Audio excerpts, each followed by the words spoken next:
What's up, you guys? I'm here with a new video today. Finally back to do some videos for you guys, and I want to try doing some discussions. I haven't done them in a while, and I'm here to talk about pretty much the WCQ, pretty much everything that you call everything that culminates for Yu-Gi-Oh is nationals. You work to get your invite at regionals, you go to nationals, you try to top nationals, you try to get, back in the day it was try to get top six goes to worlds, you go to worlds, and then the season starts all over again.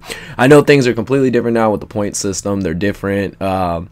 They've changed the location to Japan. They've done a lot of things. You can even go through Duel Links. I got plenty of homies that have qualified and that are working their ass off to get to Worlds on Duel Links. I think it's awesome, to be honest. Like, the fact that you can play a game on your tablet, on your phone, and you have the potential to possibly go to Worlds. You have the opportunity. I think that's just awesome. I like that they're at least expanding that and giving something, more for players. But basically, I'm here to talk about, the stuff we can expect nationals to be like.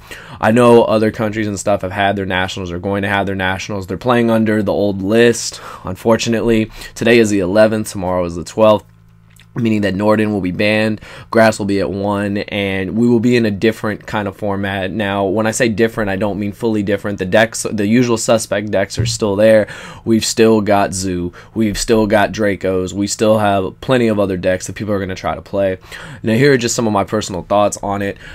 Everyone knows that Zoo is still going to be played until the test of time, honestly. If you look at how it is in Japan, with all the stuff that they have missing, Zoo is still contending, Zoo is still dominating, and it's still such a crazy deck in general. The fact that, you can take away some of their best cards and they can still play just shows how powerful a one-card XYZ can be. And I think it's nuts because we still have Dridents, we still have, Barrages, we still have all the enablers that just make our deck, like, so much better that it's insane that, the deck is still, pretty much, it's still completely playable. And I know people are going to play it. If you guys have looked at some of the past lists, some of the PPG lists, some of the lists that have been, surfacing, people aren't playing Terratop, people aren't playing the Norden sub combo, so they've already prepared themselves for that. And what they've done is they've mitigated it by adding more hand traps, because hand traps are going to define nationals. I say that because Ghost Dash is just insane, Ghost Ogre is insane, Maxi is Maxi, and then there's other options, Flying C, Retaliating C, etc., etc. Now, Retaliating C is probably going to fall out of contention because Retaliating C was only good against the Fusion sub combo. With the Fusion sub combo gone, Norden gone, people aren't going to be playing that card. The question is, will they be playing Flying C? There's pros and cons to that. You play Flying C in your main deck, good against Zoo, bad against like damn near everything else, really bad against True Draco, and I'll talk about True Draco in a little bit. But as far as Zoo goes, playing the 3 Ghost Dash, playing the possible like 2 to 3 Ghost Ogre and the Max C will get the job done. Obviously, Ogre is good against plenty of cards, Ash is good against plenty of cards, and you just really can, basically hand trap your opponent, possibly board wipe them the next turn, and continue to play Yu-Gi-Oh! I said in one of my last videos that that's how, Yu-Gi-Oh! Is being played, and it's just the honest reality that you need to be able to hand trap your opponent if they're playing Zoo, even if they're playing Draco, anything with Diagram, anything like that, and then you need to be able to either board wipe or clear their board through your own monsters, through your own effects, etc., and retake control of the game. And that's where I feel these hand traps are really going to, play into that. As far as Zoo, like I said, there's a few ways you could go about it. You won't be playing Terratop, but you'll be playing, just possibly all straight like Zoo monsters and hand traps, the pure build, or you can play the Kaiju build. Now, the pros and cons of the Kaiju build: going first, drawing Kaijus is not that great, but it's not the worst thing. You just don't want to draw too many because then you don't have combo cards.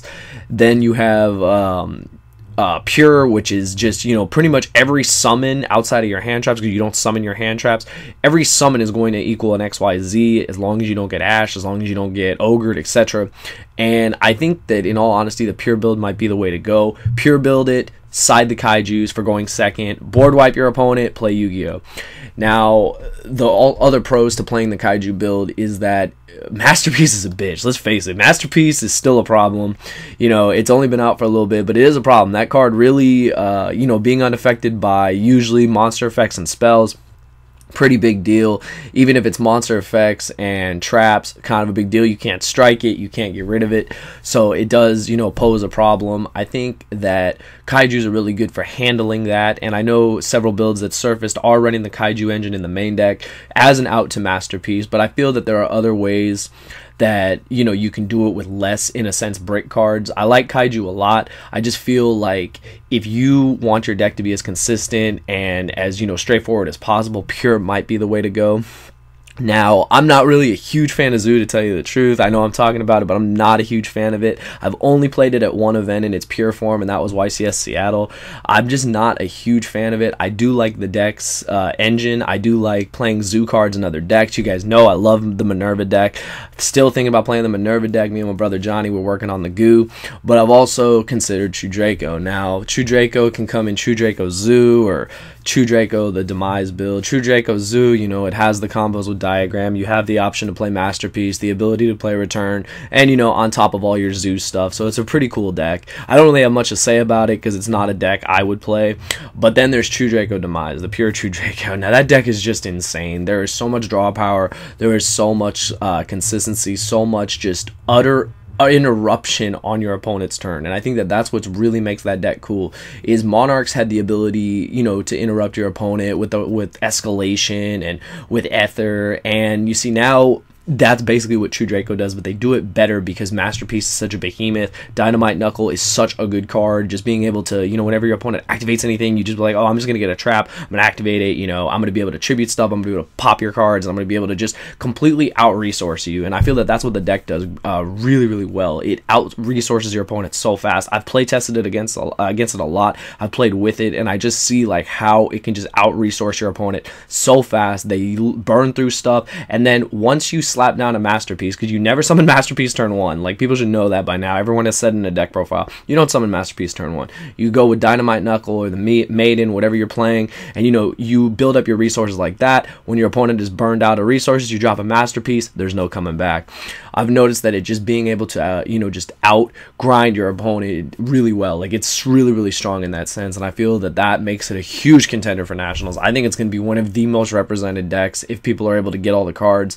I think it's definitely one of the just really, you know, straightforward, like, to the point decks, and you don't have to play an extra deck. That's another cool thing. You can side domain. You play 3 terraforming. You can search the domain. You can domain lock your opponent. I mean, it may not always go off, but I mean, just think about it. If you're playing against Zoo and you domain lock them and they don't have an out, like, basically a free win. Pretty crazy. Another thing, like I said in pretty much every video, killed Paleozoic. It made me really sad because I really liked Paleozoic as a deck.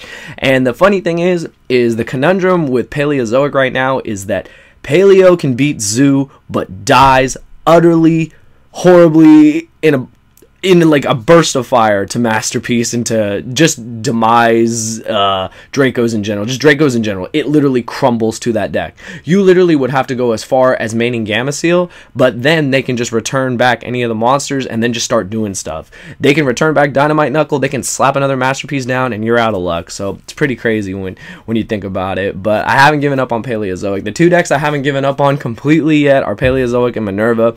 Like I said, Johnny and I are working on some goo for Minerva, because I feel like I want to play it one last time. I know it might not be the best call, but it's something that I just really want to do.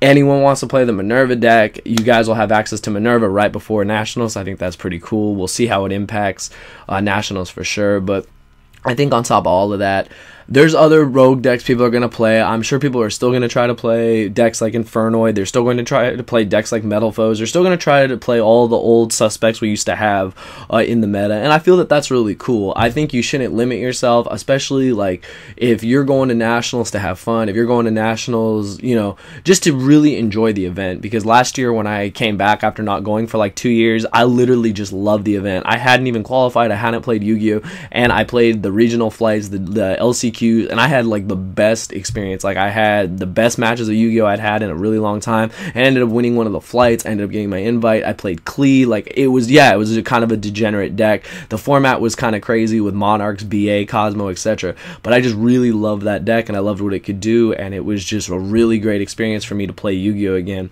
And I think for anyone that's coming back, returning to the game to play Nationals, or is going to play Nationals for the first time, you're going to have a great time. You just got to go there and have that mentality that you're going to have a good good time. And if you're going there for the super competitive reasons, you know, you're a competitive player, you have your mentality, you have your goals, and you just have to do what you need to do to achieve them. So I think it's going to be interesting, a very interesting event. Currently, I'm trying to get the weekend off for that. I do have the Friday, I have the Thursday and the Friday. Those are actually my off days from work. That's another reason I haven't been doing as many videos. My hours have been all over the place. I'm like a zombie half the time, like, because my hours. So I wanted to finally, sit down with a little bit of time and make you guys a video. But these are just my thoughts on Nationals. I want to know what you guys think.